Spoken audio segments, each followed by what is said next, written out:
Hey guys, welcome into the channel today. I'm Andrew Loveland. Thanks for watching another Love Tech video. Today we're going to be talking about the iPad Pro.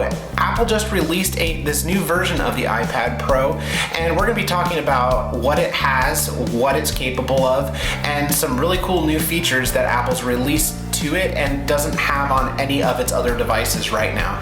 So stay tuned.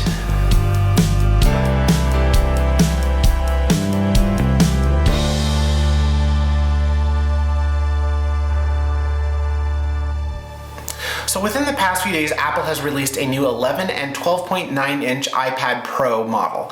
Now, these are both really good products and I highly recommend them to anyone who's looking for a new tablet device. But what's so different about them versus what Apple released last year? So we're gonna dive into that a little bit today and show you some of the key differences. So first off, let's take a look at the pricing on these new iPads. So Apple has kept them fairly consistently priced from the prior generation. The 11-inch model will run you $799, while the 12.9-inch model will run you $999.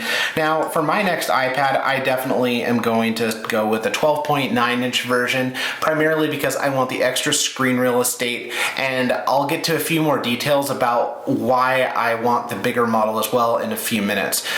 So looking back at the options, we still have our space gray and silver options. I personally like the space gray. I like the darker iPad. I always think it looks a little bit nicer than going with the lighter version, which tends to show more scratches and dirt on it. Our storage options have in fact remained the same as well, with 128 gigs being the standard default option, starting at $999 for the 12.9-inch version, going all the way up to 1 terabyte. I'm gonna go with the 512 gigabyte model, and again, you have your options, standard options of Wi-Fi and cellular, or just the Wi-Fi version. For me, it's not important to have the Wi-Fi and cellular because I can just tether my phone's connection over to my iPad, so no problem there. So again, you have the option to add Apple Care, you have the Apple's trade-in program, but once I am ready to buy an iPad, this is definitely the specs that I'm going to go with. The reason for that being is 512 gigabytes gives me plenty of storage to be able to record 4K videos, to be able to store lots of files and content on my device. But for me, it's not worth paying the extra $200 to go up to the 1 terabyte model, because it really gets up into the MacBook line storage class and also really kind of extrudes what I'd want to pay for a device like an iPad. I wouldn't ever want to pay more than $1,300 for an iPad. But again, this does so much stuff, and I'm really excited to show you some of the new capabilities that Apple has put into these devices. So again, that's what I would spec my new iPad out at if I had to kind of choose what I wanted in my iPad.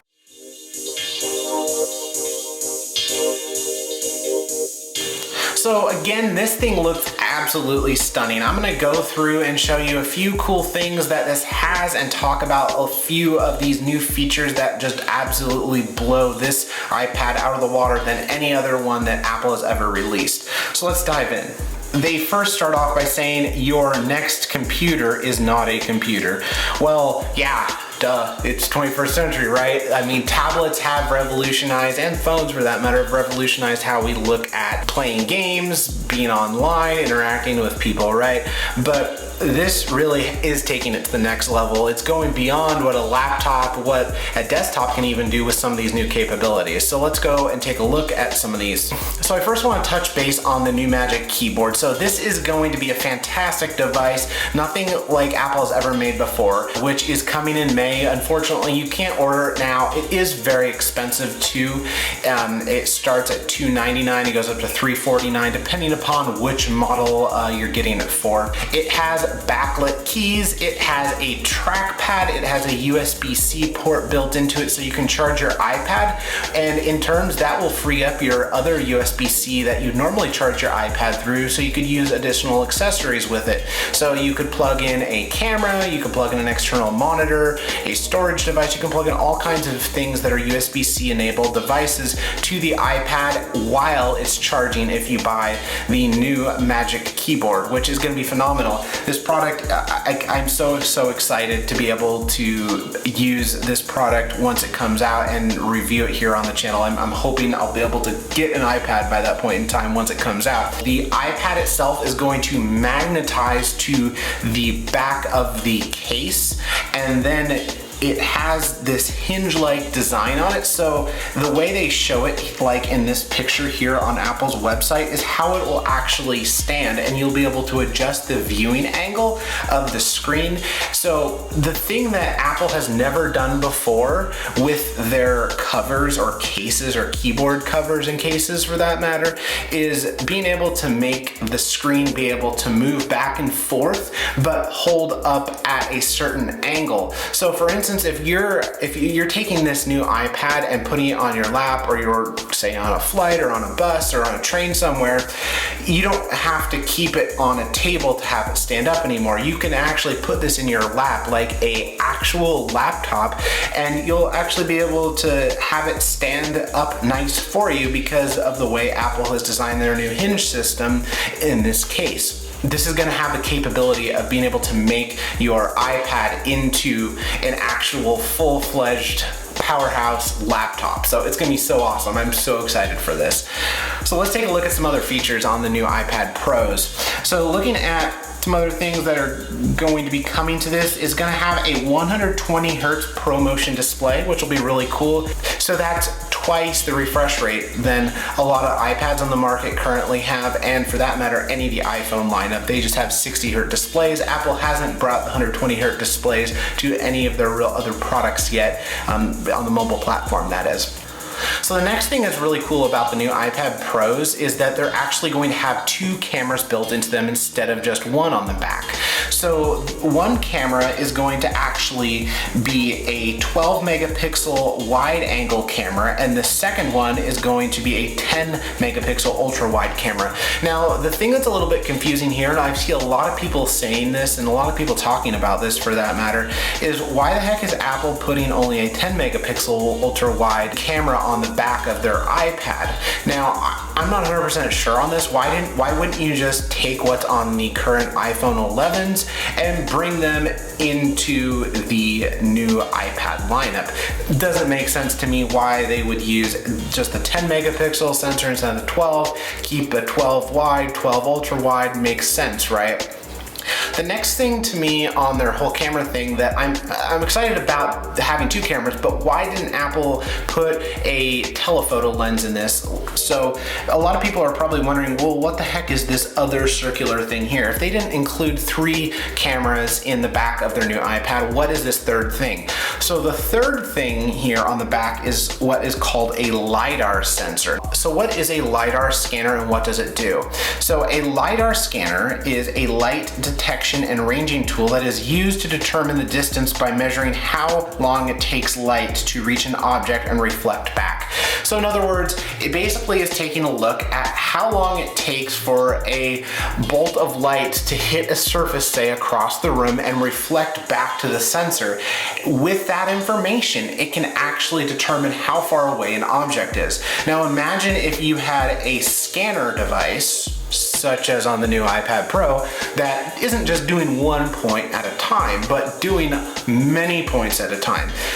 What capabilities does that entail? What does that give us on this device that Apple doesn't have on any of their other devices? And for that matter, no other phone manufacturer or technology manufacturer in the consumer-based market has it on their devices currently. What this does is it creates a very, very rich experience for AI and augmented reality situations. So this is going to completely transform, in my opinion, how we are able to do virtual reality gaming, how we're able to map out rooms and map out our houses. We'll be able to say, oh yeah, I want to buy this couch off of Amazon, but what is it going to look like in my room? So, oh, I'm just gonna take my iPad, go like this around the room, right? And it's gonna map my room out, show all my furniture, show how far away every single little tiny point is in the room. And then with that data, we'll actually be able to take, say, a 3D rendered modeled image of a couch or a chair or a table and place it into our actual room that our iPad has scanned. Now, it's gonna totally revolutionize how we are able to take stuff in rooms, for that matter, and be able to shape how our rooms might look or how we might want them to look. Now, the other thing that's really gonna change is the augmented reality part of gaming, virtual reality. So how Apple uses this, how developers go moving forward with this technology in their games is gonna be probably just earth-shatteringly different, and it's gonna actually probably make games even that much more rich and that much more in-depth and intuitive of like being able to immerse yourself into this like virtual reality world. So I'm really excited to see what Apple and developers do with this brand new technology that they're bringing into their iPad lineup. And I really am anticipating, I've seen a lot of reviews online, a lot of things that are saying, a lot of hints for that matter, that are pointing to this LiDAR scanner device coming to the new iPhone 11s in the fall. So we'll have to see where that goes. We'll have to see if is Apple going to ditch their telephoto lens, or are they going to add the LiDAR scanner on the back of the iPhone. We'll have to see there.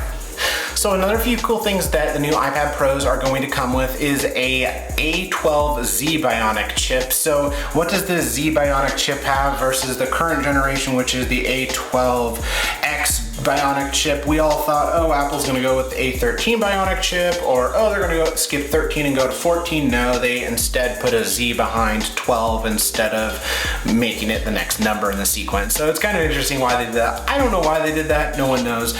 Anyway, looking at the A12Z Bionic chip, you'll notice that it has an actual 8-core graphics processor. 8-core graphics processor, guys. That is crazy for an iPad to have, right? So you'll be able to do video editing, 4K video editing, playing augmented reality games, be able to take huge photographs, be able to manipulate those files super fast with the graphics processor with 8 cores in it. That will absolutely change things, guys.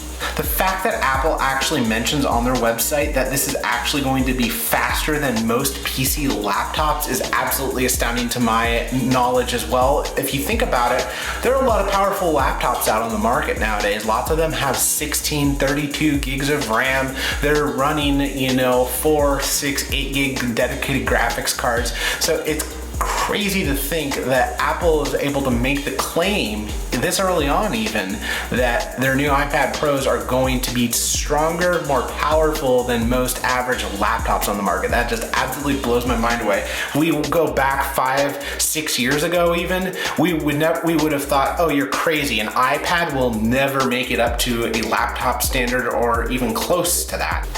And again, as we go down and look at some more features of this, again, you still have your multitasking. That really hasn't changed. It's very similar to what the iPads had before this. Again, the Magic Keyboard, this is going to be just incredible. As I mentioned earlier on in the video, I'm super excited for the Magic Keyboard cover with the mouse and trackpad, the backlit keys, the floating design, the USB-C port. It's going to be fantastic.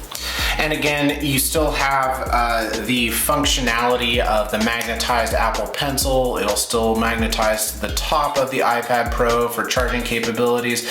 So when you take a look at this new iPad Pro, summing it all up, right, what do we have? So we first have the Apple Magic Keyboard case cover, whatever you want to call it. It has a trackpad, it has USB-C built into it, has backlit keyboard. That's crazy enough, right, as it is. But then you have the Apple Pencil you can add on to it. You can use now the Magic Mouse, and then on top of that you add in the LiDAR sensor, the 2-camera system on the back now with the wide and ultra wide angled lenses, and then on top of that you add in an 8-core graphics processor. It's just insane. Like, it blows the competition, blows everything in my mind out of the water when I think about an iPad being as strong, if not stronger, than most laptops on the market nowadays. So I'm super excited to get it and review it here on the channel in the future for you guys.